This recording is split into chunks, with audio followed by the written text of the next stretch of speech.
It's time for DJ Rocky's Secret Files.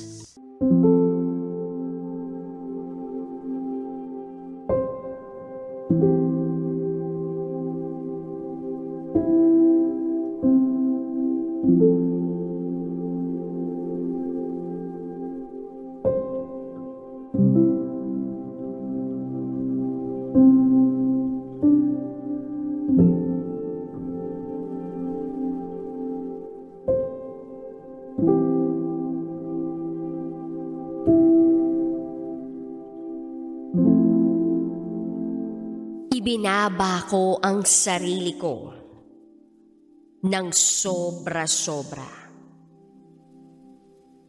dahil mahal ko siya.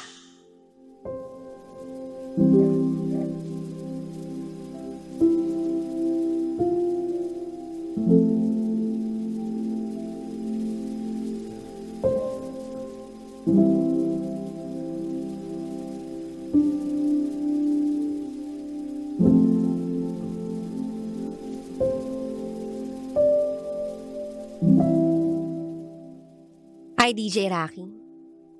Matagal mo na akong avid listener. At hindi ko alam na darating ang panahon na magbabahagi rin pala ako sa'yo ng aking secret file. Itago mo ko sa pangalang Dawn. Isa po kong babae. At ito,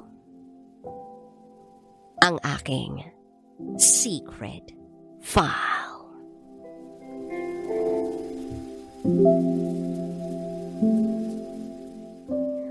From elementary to high school, ang routine ko lang ay eskwelahan at bahay. Hatid sundo kasi kami ng parents namin. At lahat ng classmates ko ay takot sa kanila. Paano ba naman? Napaka-strict nila sa akin. Ang dami kong limitations. Phones, TV, gala, lahat yun. Bawal. Plus, bawal akong magka-boyfriend habang nag-aaral pa ako. Lahat naman ng rules na sinet nila for my sake, sinunod ko. Nagkaroon ako ng mga ka-fling, pero I can say na puppy love lang yun.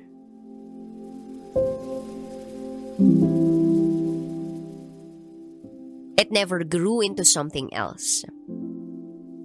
Hanggang sa nakagraduate ako ng college. Tsaka ko lang yata na-realize na ang rupok-rupok ko yata pala. I met someone who I thought na mature mag-isip. That time, I was 22 years old. And I met this guy who was already 30 years old. Naging kami for 3 months kaso nalaman ko na he is already married. At pinagsabay-sabay niya kaming 5. Yes, DJ Rocky, pinagsabay-sabay niya kaming 5 na girlfriend niya. Yes, I was one of the 5 girlfriends that this guy had at that time. Lupit, no? I learned that he was separated from his wife. And because of what I've learned, nakipag-break ako dun sa lalaki. It was my first heartbreak. Imagine, ibinigay ko yung pagkababae ko dun sa tao kasi akala ko totoo lahat ng ipinapakita niya sa akin. When we broke up, sabi niya, no one will love you. Ang taba-taba mo, huy. 68 kilos. Napaka-chubby mo.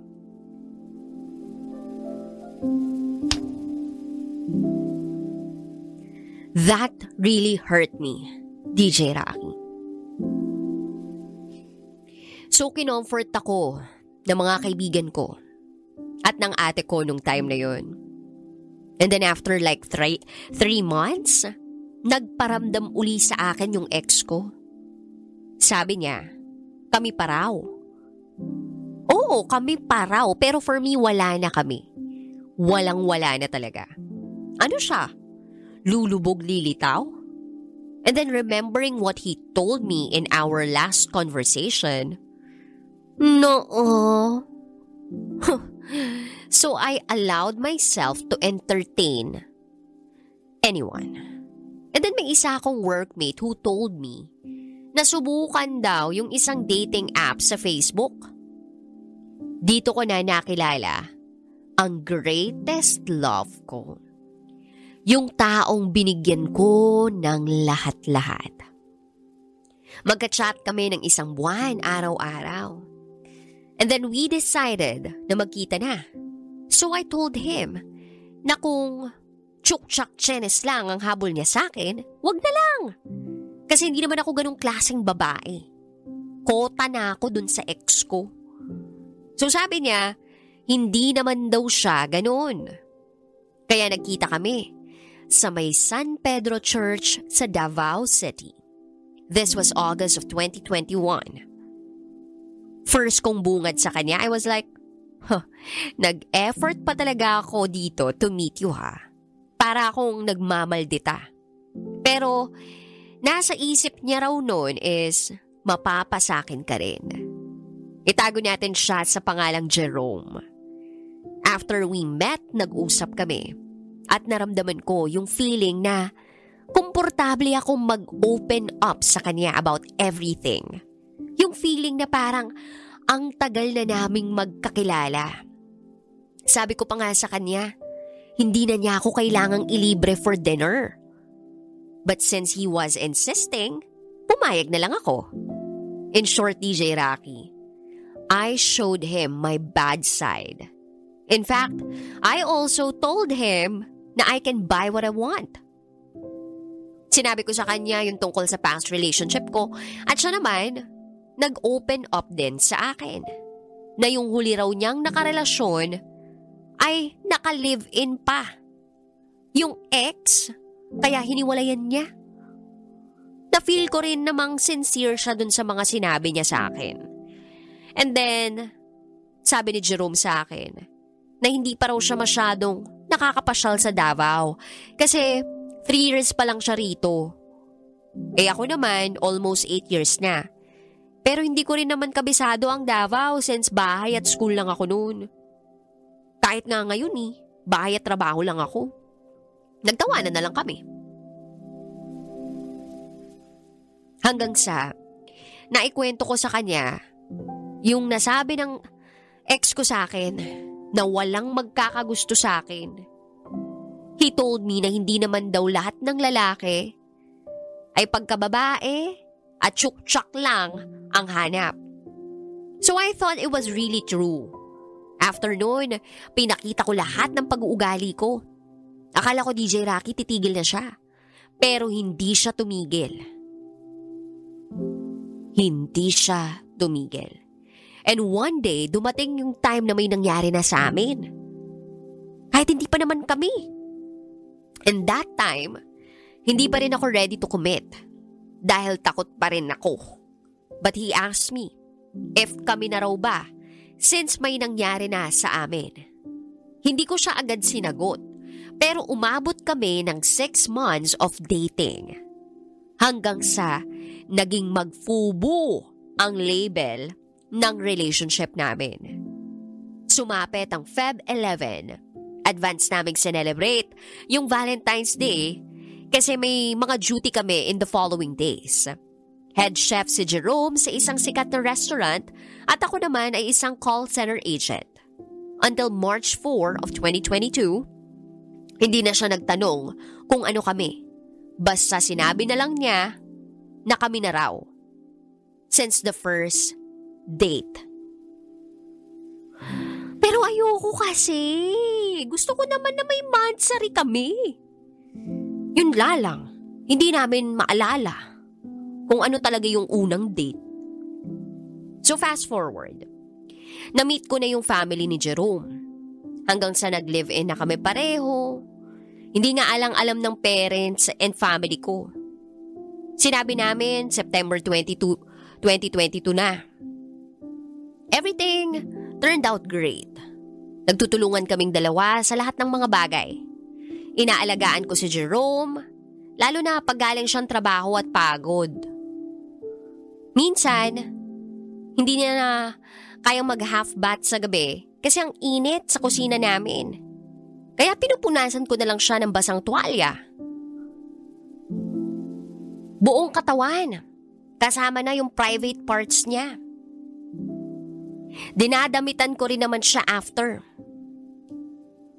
At ako rin ang gumagawa ng mga gawaing bahay. Name it, luto, hugas, laba, pati pagpapakain sa alaga naming aso, ako lahat. Tuwing papasok siya, prepared na lahat. Ako pa magmemedya sa paa niya. Favorite food niya, paksiw na isda. Kaya halos every week walang palya nag-uulam kami ng paksiw. DJ Rocky, hindi ko namalayan na napapabayaan ko na palang sarili ko in the process. From 68 to 80 kilos na timbang. Umabot na pala ako ng 94 kilograms. Wala na akong alaga sa sarili ko. Hindi gaya ng dati na may skincare routine pa ako. Pero noong nagsama na kami ni Jerome, parang literal na may 5 anak na ako agad. Sa isip ko, ba't parang wala lang kay Jerome? Ni hindi niya man lang ako tinanong minsan kung gusto ko bang magpaayos ng buhok ko or if gusto ko ba ng makeup. Masaya pa rin naman ako kasi nga mahal ko yung tao, yun nga lang. Yung dating ako na napaka-arte, ngayon losyang na. Alam mo yun, noong nagsasama kami parang nawala rin ako sa sarili ko. Minsan nga rin walang limit si Jerome kung gusto niyang umalis sa bahay, go lang ng go. Dahil may tiwala ako sa kanya. Minsan uuwing lasing tapos gusto niyang humigop ng sabaw. Ipagluluto ko pa siya ng noodles or anything na gusto niya. Tsaka alam mo DJ Rocky, nakikitaan ko rin siya ng red flags. One time, may random girl siyang nakachat. Nag-away kami dahil doon.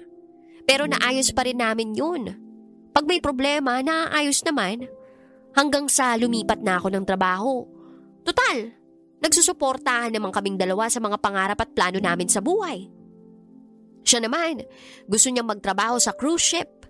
Nangutang pa kami para sa processing fee at lahat-lahat. Yung savings namin, ginalaw namin para may panggastos kami ron. Hanggang sa nakasakay na siya. Pero 2 months lang ang itinagal niya. Bumaba siya agad dahil nagkasakit siya.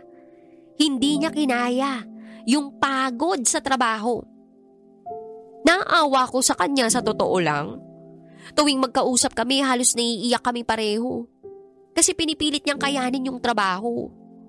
Pero sabi ko, kung hindi mo na talaga kaya, baba ka na lang. Kakayanin naman natin na magkasama tayo eh. Oo, may mga utang pa kaming babayaran. Pero sabi ko, bahala na. Kaya tuluyan na siyang umuwi. Bumalik sa dati niyang trabaho.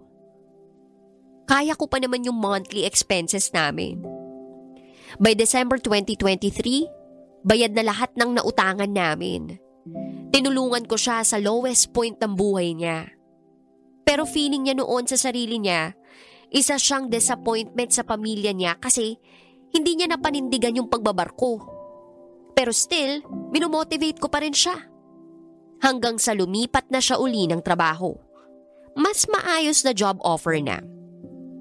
This year, 2024, nakabangon kami. Nagdesisyon kaming lumipat, kasama ang family ni Jerome. Doon kami titira sa isang malaking bahay sa isang desenteng subdivision.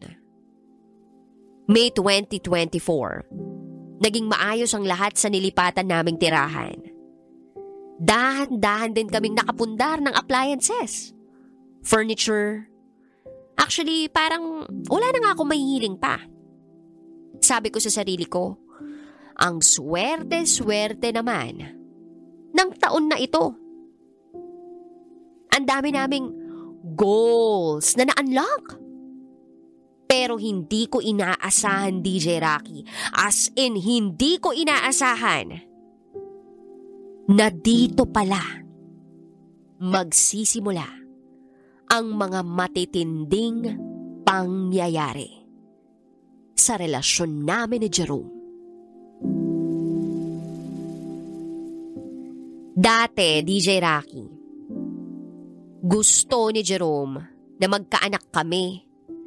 Kaso may PCOS ako, kaya nagpipils ako. Akala ko maiintindihan niya ako. Until mid-May and June 2024, napansin ko sobrang busy niya sa trabaho at hindi na kami nakakapag-usap. Palaging mainit ang ulo niya at may mga pagkakataong gumagala siya at hindi na nagchat-chat sa akin para lang magpaalam.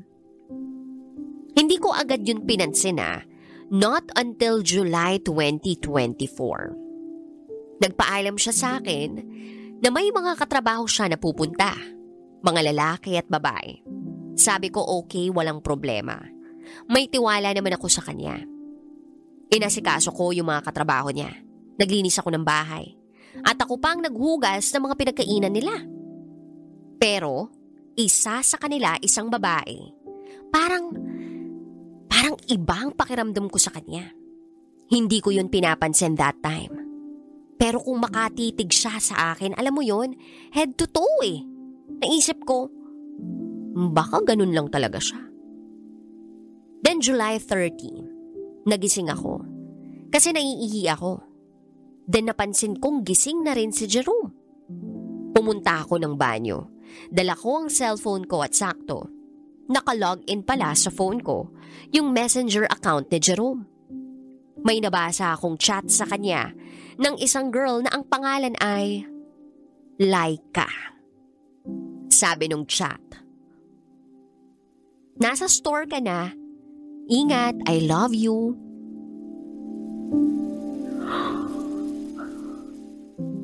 And then bigla yun nawala. Pag-search ko sa conversation, in-screenshot ko lahat ng convo nila. Actually, napansin ko na yan dati pa eh. Chine-check ko, very active si Laika sa Messenger at FB ni Jerome. Panay heart react ni Jerome sa mga my day ni Laika.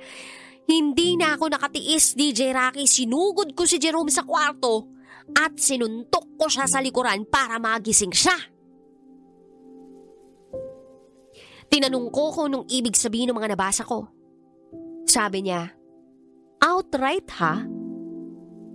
na mahal niya raw yung babae.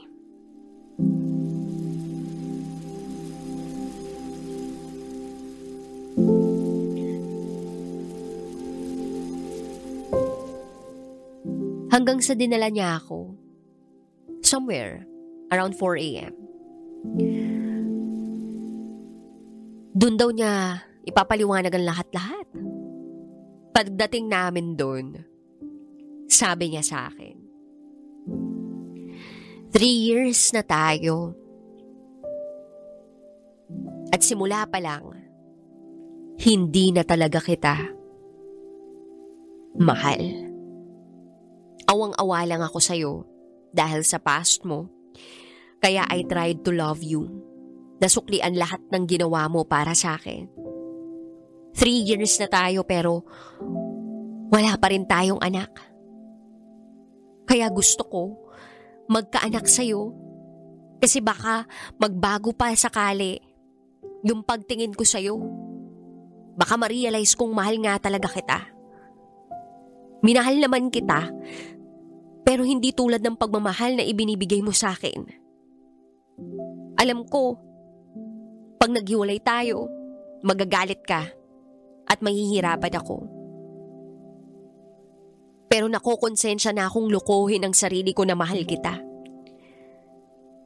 May nangyari na sa amin ni Laika. Maraming beses na. At sinusubukan kong buntisin siya. Baka sakaling makipaghiwalay ka na. Kapag nalaman mo.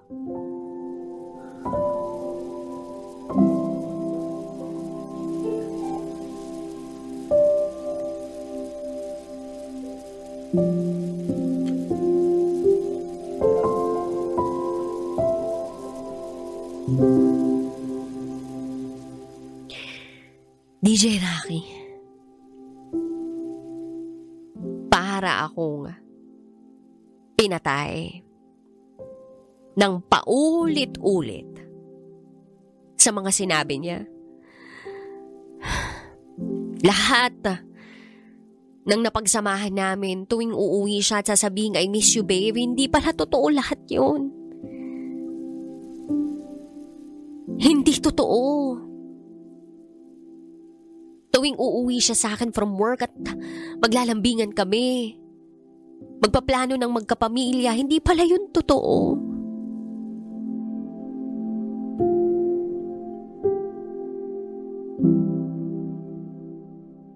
Gumuho ang mundo ko. Kaya pagbalik namin sa bahay, hindi ko alam ang gagawin.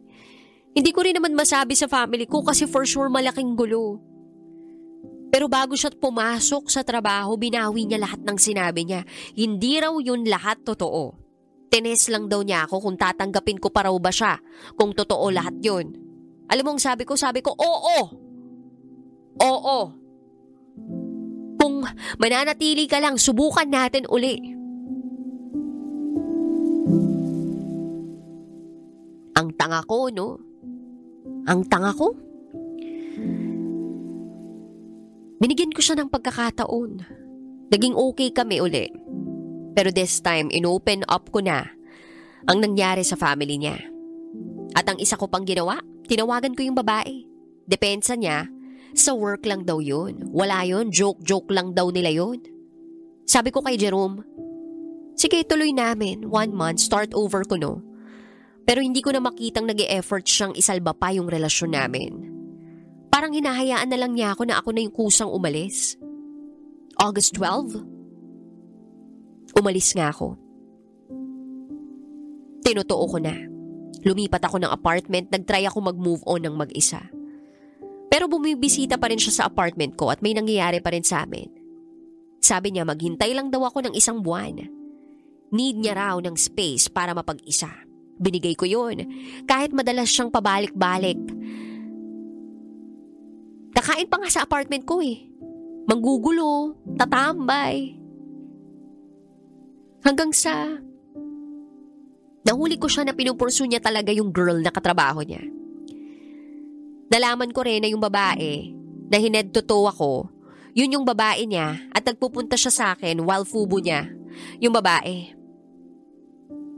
And all this time, alam ni girl from the very start that I exist sa buhay ni Jerome. Still pumatol siya. Nakipag-flirt siya kay Jerome. Ang rason ni Jerome? Nakipaghiwalay siya dahil mataba na ako. Hindi ko na raw naaalagaan ang sarili ko. Ina naman. Halos nga ibuhos ko na lahat ng meron ako para sa kanya. Mas inuna ko na nga siya kaysa sarili ko. Ultimo, sarili kong panty, hindi na ako makabili. Lahat ng luho niya, nabibili niya. Ano ba naman yung magkusa siyang magbigay ng kahit ano para sa akin? Walang ganon. Nagmamakaawa pa nga ako na ayusin namin lahat. Niluhuran ko pa siya ng ilang beses. Ibinaba ko yung sarili ko ng sobra-sobra dahil mahal ko siya. DJ Rocky, umabot na ako sa puntong muntika na akong magpakamatay. At feeling ko hindi ko na kayang ituloy yung buhay ko. Kasi nakikita ko na sa panaginip ko ang sarili kong katawan. Kalunos-lunos ang itsura ko, para akong baboy. Gusto kong matapos na lang ang lahat ng nararamdaman kong sakit. Wala akong matinong tulog kasi nagigising ako sa ihak, sa sakit, sa letseng buhay na pinasok ko. Nagawa pang bumalik ni Jerome sa apartment ko at sabi niya, aayusin niya ang relasyon namin. Pinauuwi niya ako sa bahay kung saan kami dati nakatira. Dahil na-realize niya, mahal niya pala ako. DJ Rocky, nakadagdag lang yun sa gulo ng utak ko.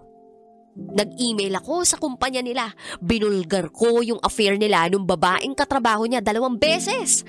Nag-email ako ng 2 beses pero hindi nila ako pinakinggan dahil wala raw akong pruweba. Gusto ko lang sana na kahit isa lang sa kanila masisante, makaganti man lang sa mga ginawa nila. Pero hindi ko na rin kinaya. Nawala yung chance ko for promotion. Tuluyan ko nang napabayaan ang sarili kong trabaho. Nagmakaawa na lang ako sa parents ko. Nakunin na lang ako. Ulit. Sa Davao, uuwi na lang ako sa probinsya namin. Pero bago umuwi, may nangyari pa sa amin ni Jerome. At the very last minute, akala ko magiging okay na ako. At magkakabalikan pa talaga kami.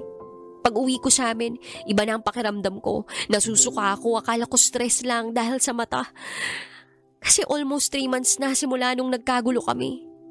Hanggang sa naghiwalay kami, wala akong matinong tulog. At dahil hindi na nga ako komportable, nag-decide ako mag-PT. Ang resulta, positive. For a while, I felt happy. Pero may pumasok sa isip ko. I-open ang dummy account ni Jerome. There, I found out nabuntis din yung babae. Nearly 2 months. And then sinabi ko kay Jerome na buntis ako. Ang sabi niya sa akin, mahigit 4 years akong hindi nabubuntis. Tapos ngayon daw, bigla-bigla akong mabubuntis. Samantalang nagpipils ako that time. Hindi raw niya mabibigay sa akin ang gusto ko. DJ Rocky, dahil sa access ko sa messenger account niya, ini-screenshot ko lahat ng convo nila nung babae at in-email ko ulit ang HR. Attached doon yung proof ko, nabalitaan ko na lang, nag-resign na yung babae. Yung ex ko naman tinanggal sa kumpanya. Nakaganti na ako. Yes, nakaganti na ako. And I am supposed to feel happy. Pero it cost me everything. November 1, sobrang sakit ng tiyan ko. Akala ko mamamatay na ako hanggang sa dinugo ako. At may lumabas na malaking buong dugo. DJ Rocky, wala na yung baby ko. Para akong mababaliw. At kahit hanggang ngayon, hindi ko pa rin matanggap. Hindi ko man lang nayakap yung magiging anak ko. DJ Rocky, ayoko nang sayangin yung buhay ko. Minsan ko nang pinaikot yung sarili ko. Yung buhay ko para lang sa isang taong hindi man lang nasuklian ng kusa yung pagmamahal na inialay ko. Sobrang sakit. Ma-realize na nasayang ang ilang taon ng buhay ko para sa isang relasyon na wala namang napuntahan. Walang naging kabuluhan. Kaya para kay Jerome at sa babae niya, sana nga maging kayo na talaga. Bagay kayo sa isa't isa. Kung yun man ang nasa isip nyo, bahala na kayo, bahala na rin ako sa buhay ko. Pero isa lang ang masasabi ko, hindi ako mananatiling durog sa lupa. Hindi ako mananatiling durog dito sa lupa. At hindi ako habang buhay na magpapakatanga. I will move on kahit mahirap. Alang-alang sa sarili ko. At alang-alang sa batang dinala ko sa tiyan ko. I will survive. Hanggang dito na lang po, DJ Rocky. Salamat sa pagbabasa. Muli, ako si Dawn. At ito, ang aking secret file.